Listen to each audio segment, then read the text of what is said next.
Welcome to the Mr. Skin Podcast, your weekly dose of what's new and what's nude in movies, TV, and Hollywood's sexiest stars. Now get ready for your host, the world's foremost authority on celebrity nudity, Mr. Skin.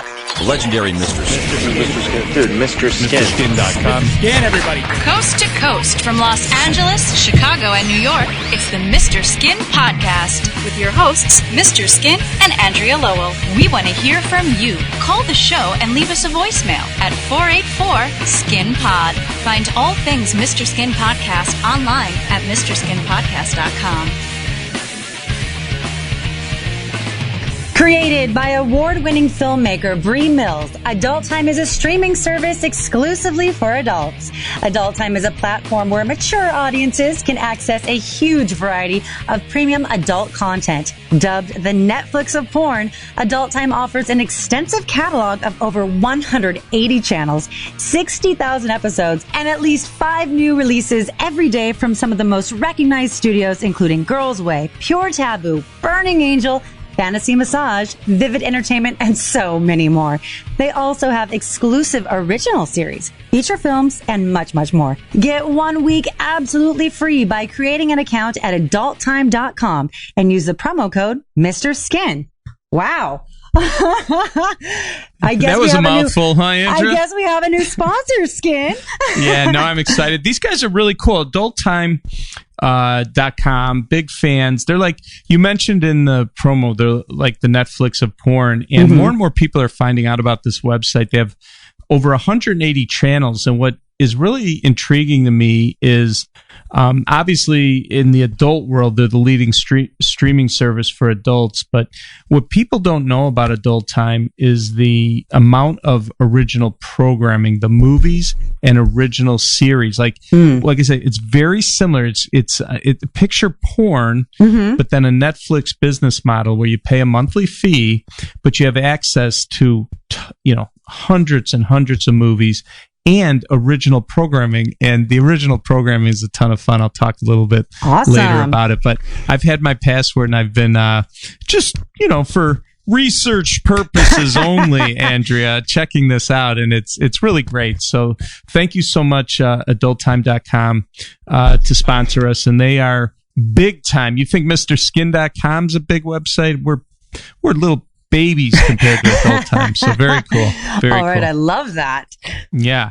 And I should also note that AdultTime.com is a sponsor of my top 20 most iconic moments in celebrity nudity, which we're going to do today during the podcast. Ooh, and yes. let me give you a little backstory, Andrea, Please. of this. As we've mentioned a few times this year, that this is the 20th anniversary of the launch of MrSkin.com. Right. So at the website, we were thinking, okay, what could we do to celebrate 20 years of Mr. Skin? And we kicked around a bunch of ideas, but what we came up with was the 20 most iconic moments in celebrity nudity. And you may ask, okay, what does that mean? Well, we looked at things. Star power obviously is important, or movie television power, something you would know. But the big thing for me was the cultural impact. Like, how did this change things? What changed after this nude scene? Why was it so important? Yeah, it was significant. Significant. And what made it? What was the cultural impact that made it so important? And obviously the quality of the content is important. So we put this list together and we worked really hard on it at Mr. Skin. And today, Andrea, I have 20.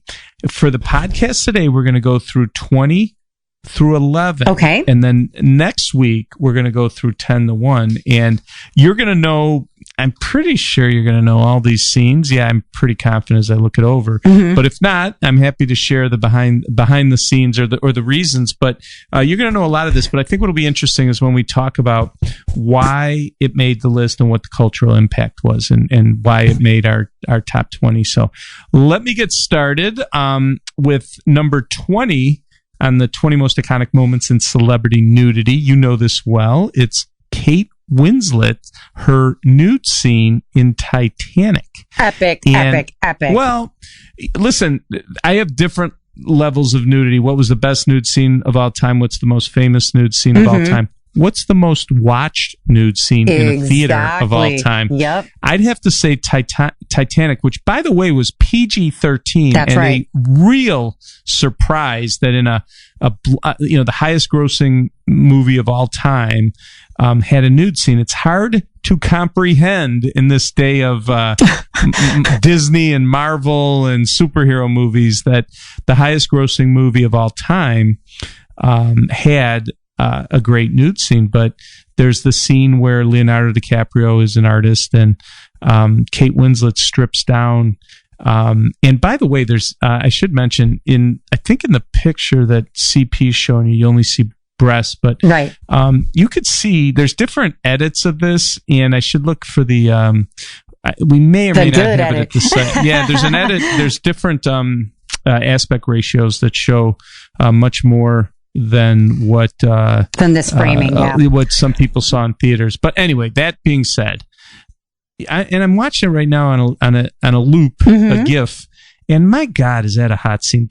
By the way, I'm a big Kate Winslet fan. Obviously, she's done a lot of great nude scenes in her career. But this scene, to be, a PG-13 nude scene that was in a blockbuster movie, and as far as I'm concerned, the most watched nude scene in theaters in the history of the world had to be on our 20 most iconic moments in celeb nudity. Absolutely. And this, she was already an actress and doing all this stuff, but this movie also catapulted her right to the A-list, 100% household name from here on out.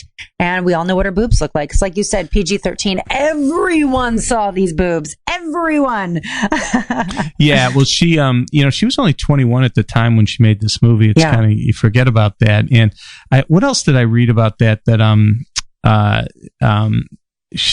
James Cameron, the director, actually was the one who sketched that thing. It wasn't Leonardo DiCaprio. Wow. He wasn't. Yeah, I know. Well, I knew it wasn't Leo, but I didn't know it was James Cameron. Yeah. So anyway, Mr. Skin, to celebrate our 20th anniversary, our 20 most iconic moments in celebrity nudity. Number 20 is Kate Winslet in Titanic. Beautifully done. The highest grossing movie of all time. Really, really amazing. Now, this next one is not one you'd guess, but this had, God, was this important when you look at where we are today? Okay. But at the time, it was just very, very controversial. Do you remember a movie called The Crying Game? The title itself sounds super duper familiar, but I don't have any direct knowledge or nothing's coming up in my mind. What do we got going on with this? Well, so Neil Jordan directed this. Okay. It was definitely, especially for the early 90s, a very unconventional love story. And it became like a word of mouth sensation thanks to a shocking nude scene at the hour and 3 minute mark where this Stephen Ray and the audience at the exact same time discovered that the supposed actress played by Jay Davidson is not a woman he's fallen for, but actually a man. Okay. And you got to understand now, today with billions and transgender and everything else, and what we're seeing in Euphoria and all that, none of that could have happened if this Crying Game movie didn't happen. And Andrew, you could see, I don't know if you could click on that and see what happened. I've now scrolled down and I'm now seeing what I need to see. And that's a man, baby. Yeah. It was one of the most, that was a big deal to kind of like not give away. That's a big deal. Because here's the thing, like, and I know myself, I can't remember I just can't remember how I reacted to this when it came out, but the 1992 Mr. Skin would totally have had no idea that was a man, like, because that wouldn't even be in the realm of possibility based on my life experience. It just wouldn't. So I would have been just as shocked as everyone. So it was really important it was really important that you didn't give away this big scene, especially that nowadays I think we'd be like, wait a second, peen? is that a dude? Is that a dude? Like, but it wasn't even in the realm of possibility. It fooled a lot of people. Hey, yeah. Skin, and if you go back and watch it, yeah, what's that? Do you feel if you go back and watch it, what's that? Keep going. You go. Okay, I'm sorry. I'm so excited about Me talking too. cock. When you look back, the movie is definitely full of hints leading up to the big reveal here. Big reveal. And even the theme song was "When a Man Loves a Woman." It's it's fun when you go back and see it. But audiences like gasped; they could not believe it. And this was a big crossover hit from art house, and then it became mainstream because of this scene. Right. And so that made our list. Cultural impact obviously was huge, and it got lots of Oscar nominations. And again, it's not shocking looking at 2019, but in the early 90s, that was a big deal. So the question I wanted to ask you was, clearly this was not in anyone's consciousness when this came out. Now that it is, do you actually watch films now or TV shows now wondering, I wonder if that was a naturally born man? Well, because to me, I do. Now that I know that it is so normalized, and it's a great thing in cinema and TV that we have these crossover actresses and actors, I'm now looking for it. Yeah, I am too. And, yeah. Euphoria was a great example. Exactly. It's funny when Hunter Schafer was in bed with Zendaya, wearing panties. Yes, I was watching with my wife, and we're like, "Wait a second, is that a bulge in her pants?" And again, when you're caught off guard like that, you're not, you're just not ready. But I will say this. If the 1992 me was watching Euphoria, I would have had no idea that you wouldn't even have seen it. Hunter Schafer was a dude, right?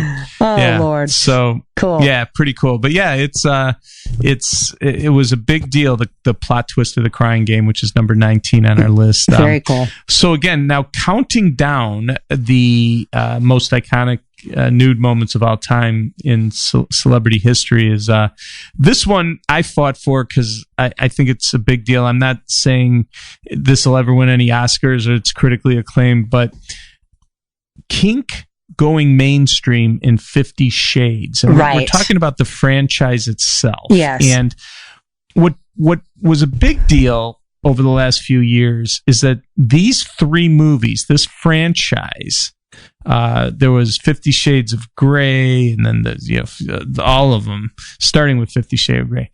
They grossed over $1.3 billion worldwide, which is unbelievable. The people wanted it, apparently, Yes.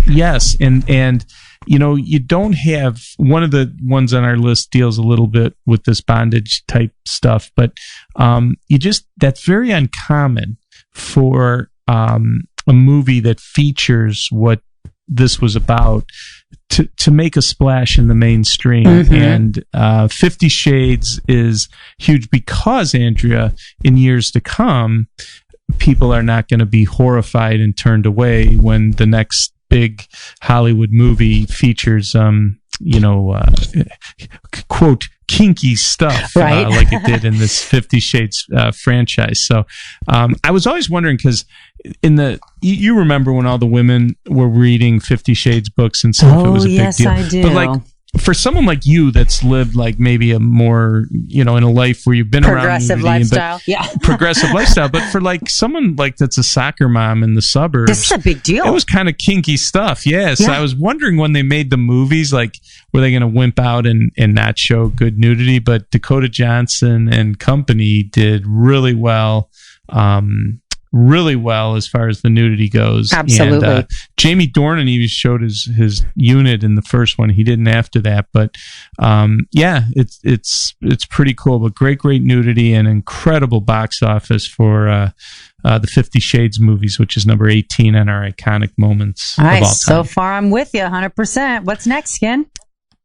Let me just say that I don't know if 50 Shades would have existed if not for a 1986 classic called 9.5 Weeks with Kim Basinger. And I think you had to have... It's a good contrast to 50 Shades because, first of all, it could barely get released at the time. It was very controversial, but that was the first one in the mainstream that really focused on, submissiveness and bondage and all that. You got to remember back in 1986, that was like taboo. And, absolutely. And like I said, it was very difficult for that movie to even get made, but it became a cult hit on video, cable television. It's one of those that if you grew up in the 80s or 90s and had cable, you watched 9.5 Weeks as much as possible. And I got to say that I pleasured myself to Kim Basinger, the striptease you could leave your hat on many times, freeze framing that out on the balcony, and really, really incredible stuff. I did hear that Kim Basinger owns like 14 hours of deleted scenes from that film. I'd love to get my hands on those. How do we get access to that? Kim, if you are listening for any reason, please give us a little sliver of that content. Even a second. But it really didn't. And also, like Mickey Rourke, you forget, like he was a really good looking guy, like in the 80s and stuff. Yeah, really hot and sexy. He was looking good. Yeah. Yeah. But, so 9.5 weeks, right. Oh, yeah. 9.5 weeks, turned Kim Basinger into a big, sex symbol and star. Absolutely. But it's because of what this movie, was about and how, groundbreaking it was, and the fact that it, had a life after it was in theaters is really a credit to the cultural impact. And we still, to this day, when you're having,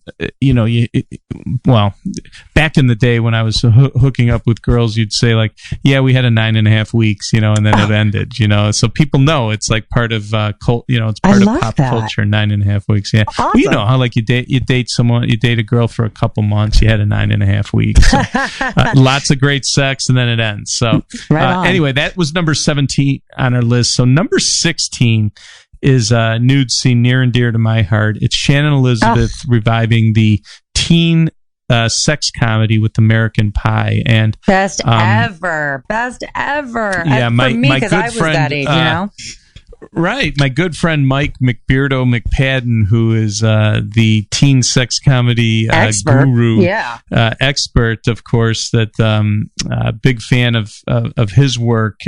He's always been big on that. And we talk about it where from 1982 to 1985 was the golden age of teen sex comedy, because it was like tits and zits and R-rated nudity. And then John Hughes came along and things really changed. And and listen, a lot of people love Ferris Bueller and Breakfast Club and, Pretty in Pink and those movies. But let's face it, they weren't movies with a lot of nudity. They were really, the nudity was like taken out of the teen sex comedy. So things changed through the 80s and into the 90s. And what was so cool about American Pie, it revived that in 1999 when it came out. It really revived that raunchy, glory days of teen sex comedies. And I always consider this movie really important. It was necessary. After there was tons of knockoffs after it that featured lots of great nudity.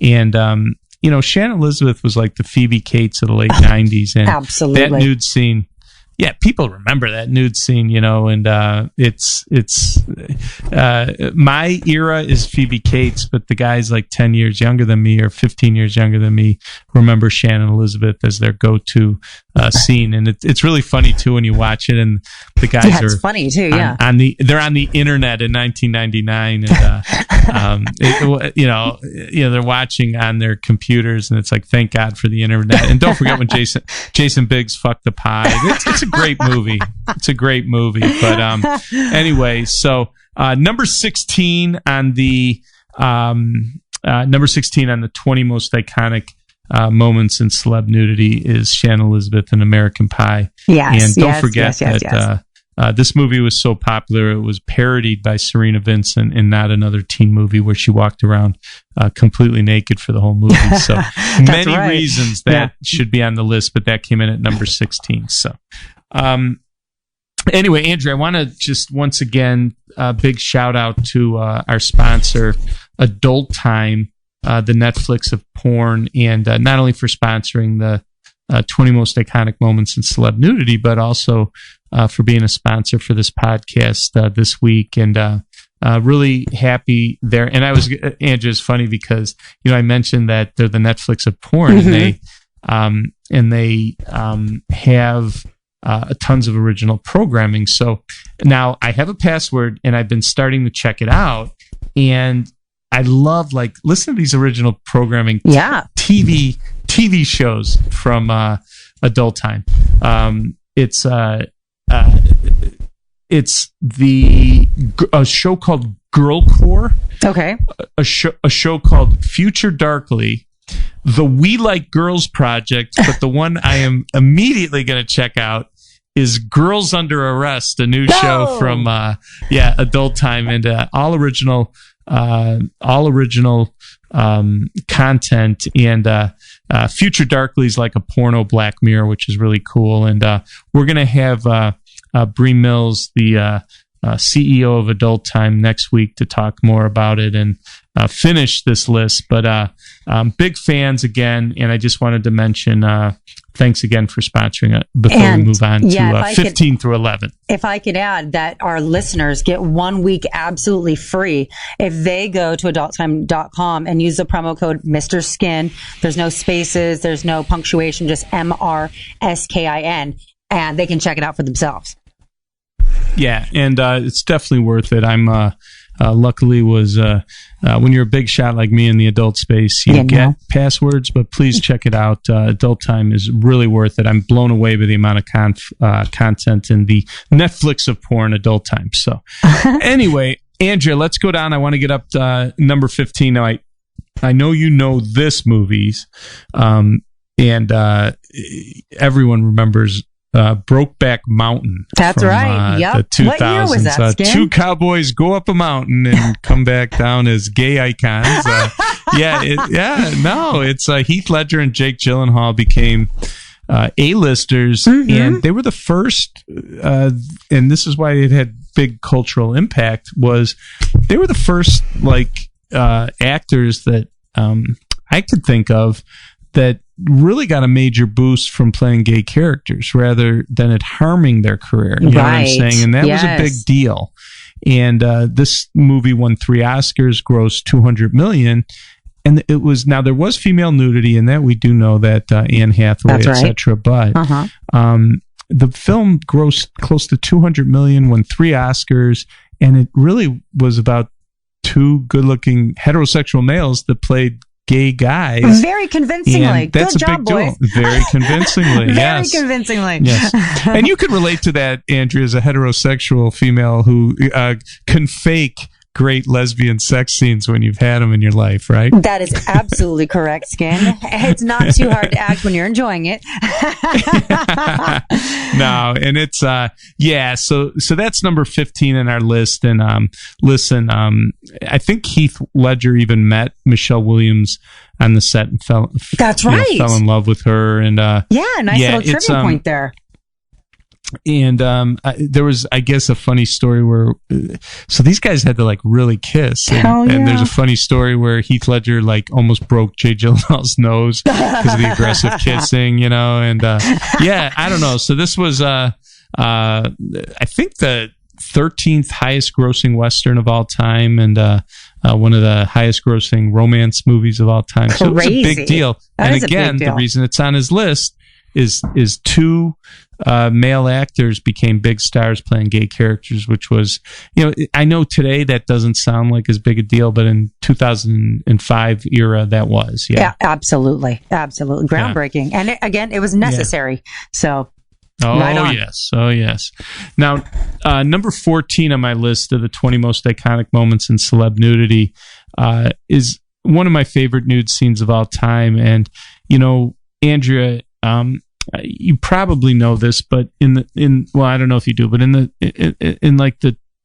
1920s during the silent movie 1920s, era. Skin. I know. Well, I'm going to give you a little history lesson here. You're leading me There actually used to be there actually used to be nudity in movies and stuff. Not movies you would have heard of, but to the public, they had nudity in film. And if you did it the right way, it could pass the censors. But then the Hays Commission came about in about 1934, and there was like a total shutdown for American cinema throughout the mid-30s through the 40s and the 50s.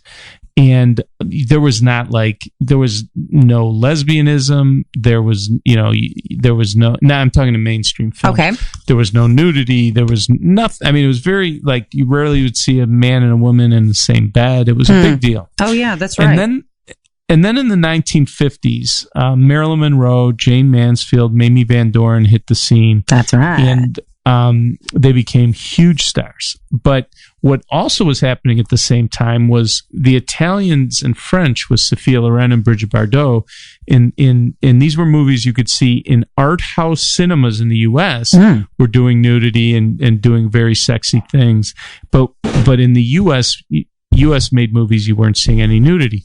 That was until my number 14 on the list, when Jane Mansfield did a movie in 1963 called Promises, and this movie's in black and white.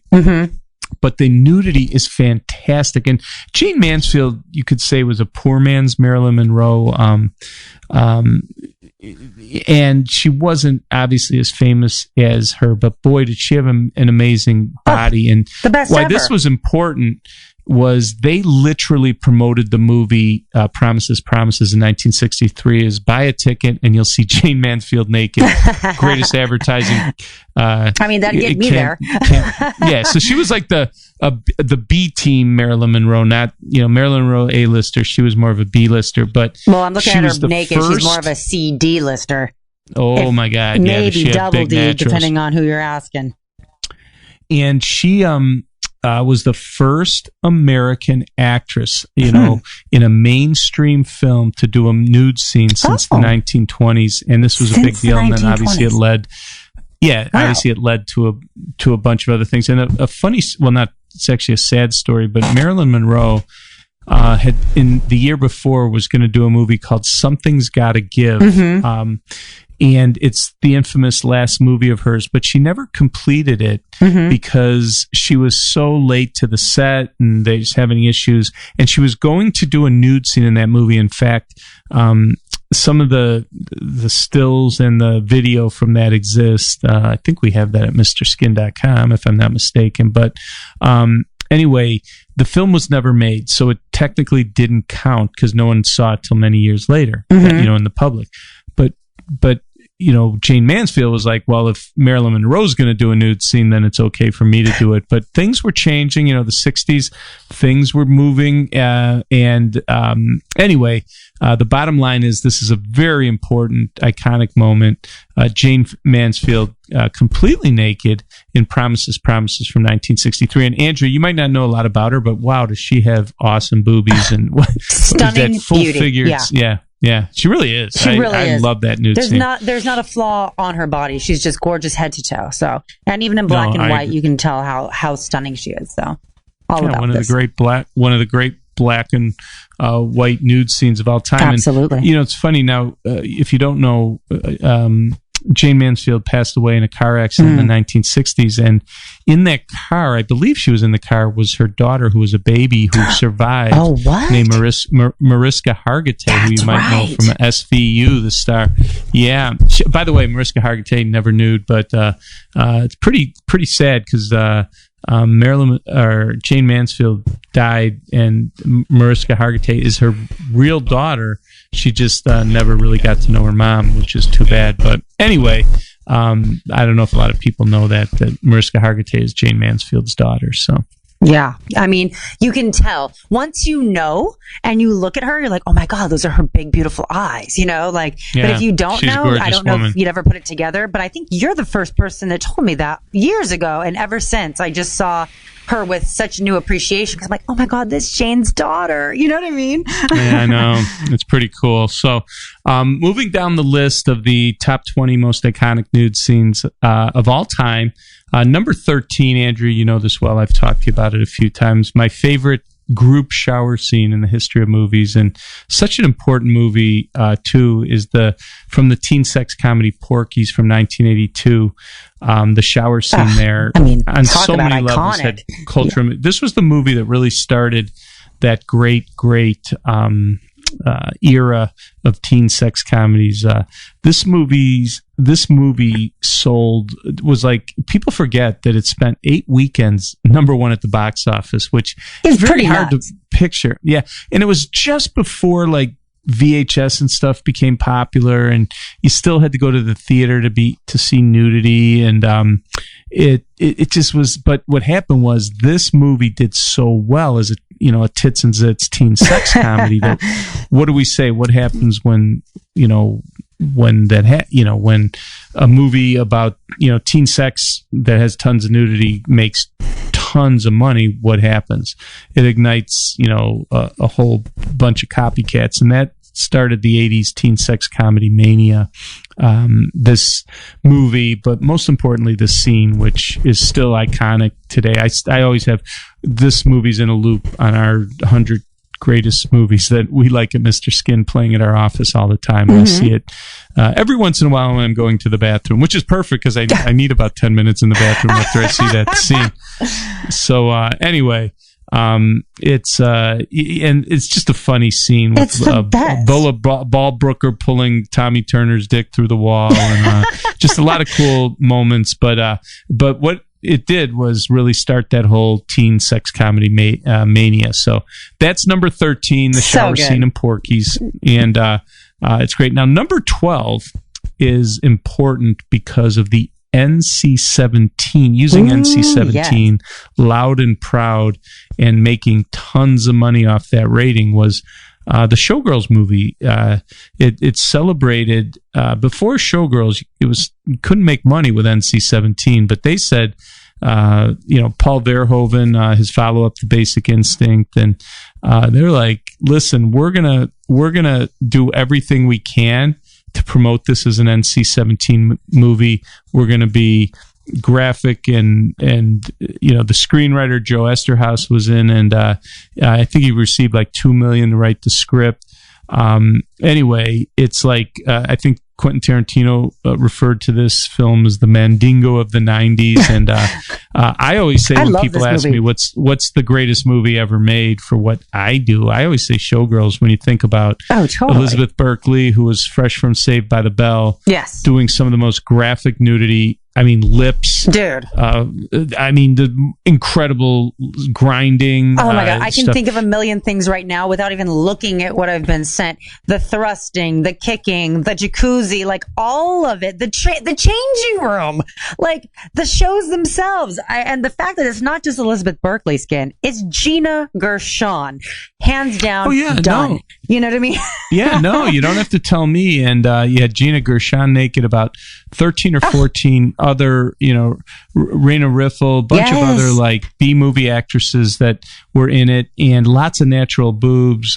Just the amount of nudity in it's off the charts too. And this movie bombed at the box office at first. It was called the worst movie ever made by some people, but it caught on as a midnight movie, and then the home video phenomenon it had. But this thing made hundreds of millions of dollars over time, and it did it embracing the NC-17 rating, which makes the cultural impact and the importance of it for what I do for a living. It had to be on my 20 most iconic moments in celeb nudity. So. I'm with you all the way. I mean, Showgirls till this day is just top 5 faves for nudity for sure. For me, they embraced the campiness. They wasn't like.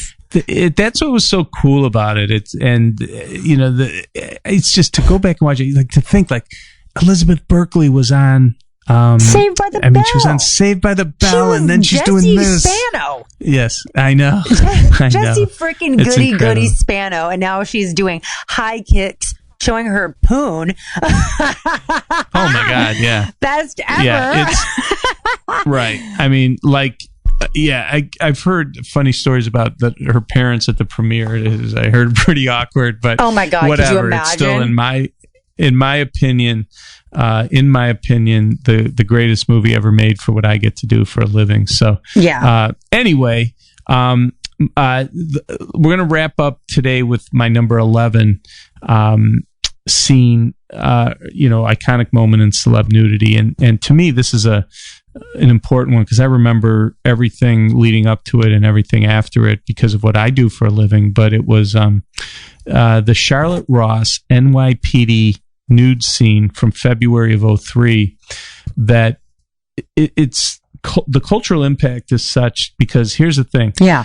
We were heading, you know how like right now with all the platforms with, Netflix, oh my God, Hulu, and Showtime, there's so much television nudity. But back in 2003, you had HBO and Showtime and that, but it wasn't anywhere near what it is today. But on network television, on ABC, believe it or not, Charlotte Ross in February of 2003, a day that will live in skinfamy, February 25th of 2003, when in the Sipowitz's apartment, stripped completely nude and did the equivalent today of an R-rated nude scene, and which is insane. This is where we were in 2003. We were heading to, we were turning into France. And then, the Janet Jackson thing happened and everything else. And the FCC fined ABC $550,000. It became, this was where we hit a peak. This is where we were going. And then boom, it was done, and we had to wait for. You had to only see nudity in the different platforms that are, streaming or pay where you pay versus the free television, which was a big bummer. It shifted back obviously a little because the stations with commercials can now show a little stuff. But again, if you go back and watch this Charlotte Ross nude scene in the bathroom, you literally will think it came from an R-rated movie. And what channel was this on? ABC. No, I mean, you said it, but I was I'm in a telling bit you, of disbelief. Think about this. 16 years ago, this was on ABC. Could you imagine turning on ABC? That's Channel 7 in LA, Andrea. Could you imagine turning on your TV? Channel 7 is the channel Thursday you go to night, when you don't want to see anything fun.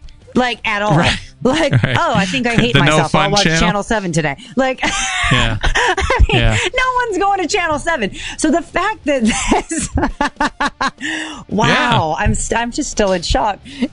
How many years later it still shocks me. That's why it's on the list. That's why it's on the list. Wow, this is where, like insane. I said, this is where we were heading. Janet Jackson happened, and it all went away. All went away. Thanks, Janet. Yeah, but it's a major moment, and I still, when people ask me what's the greatest nude scene in the history of network television, without question, Charlotte Ross in February of 2003. That's right. Like I said, a day that'll live in skin for me. So anyway, Andrea, I hope you enjoyed the countdown. Obviously, it's too much for one podcast, so we'll continue this with Bree Mills next week, going over 10 through 1.